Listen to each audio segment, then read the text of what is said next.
Welcome, this is Alex on the Silver Pine channel, and today we'll be taking a first look at installing a vinyl floor in a Gx470. These first look videos will be for sharing my initial thoughts on recently installed products. So, while this vinyl floor is not battle tested, let's take a quick look at it.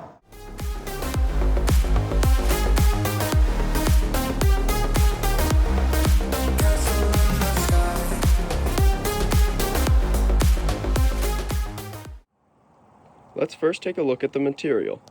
As you can see, it's about 2mm or 1/16 inches thick and looks very similar to Raptor Liner bed spray.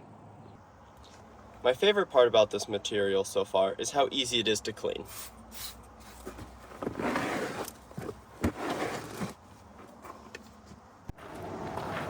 While I actually like this product so far, if you are considering doing this yourself, there's a laundry list of concerns you should know about, and the first one is right here in the back seat. The only major retailer that provides vinyl floors for the Gx470 is OC Auto Carpets, and they source their material from ACC. And as you can see here, the molding does not match perfectly in the back. The hooks are further back and therefore leave a gap and this unsightly valley here. The second downside is there is no matching trunk carpet for this vehicle. The next thing to be aware of is in the back you can cut sloppily because those and that cover a ton of the vinyl, especially even back there. However, in the front you get no wiggle room. While this isn't the end of the world, I'll probably just use some of my spare pieces that I have, thread it under, and then have it go over this piece. It's still disappointing to work hours on a product and have this much of a gap. The next thing to be aware of is this stuff is quite stiff in the cold, which is exactly what led to having a little bit of a gap right there. Now once again, all I need is about 1/4 inch of insulation under here, which will lift that up and thread it right back into the center console. So not a major concern. However, if you don't have a garage where you can keep this material warm and flexible, it is very hard to bend and cut, so keep that in mind.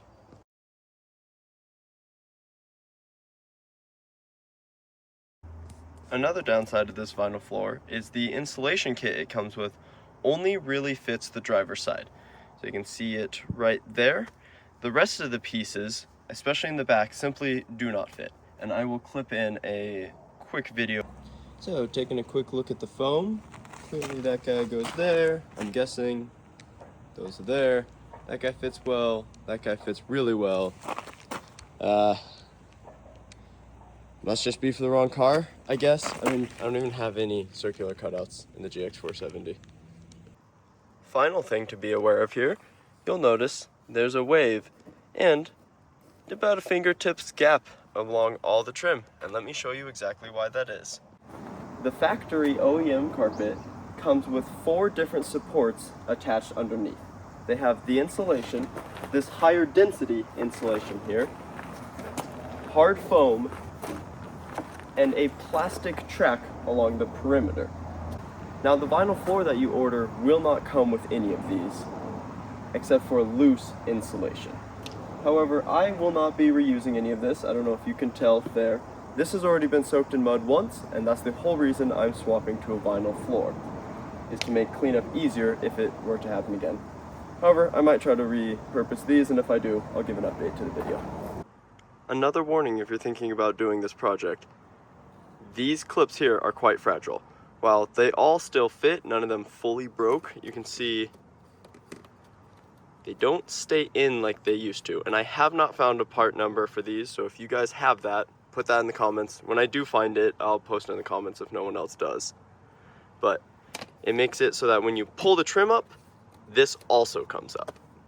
In conclusion, because of those fitment issues and the fact that it doesn't completely waterproof your floor, I actually wouldn't recommend doing the vinyl swap, especially if you're building one of those picturesque Instagram builds, or there's nothing wrong with your current carpet.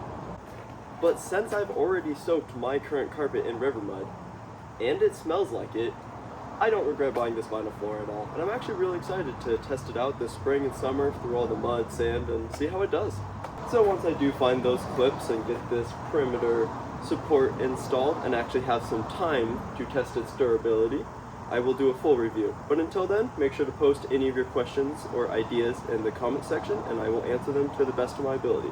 Until then, cheers!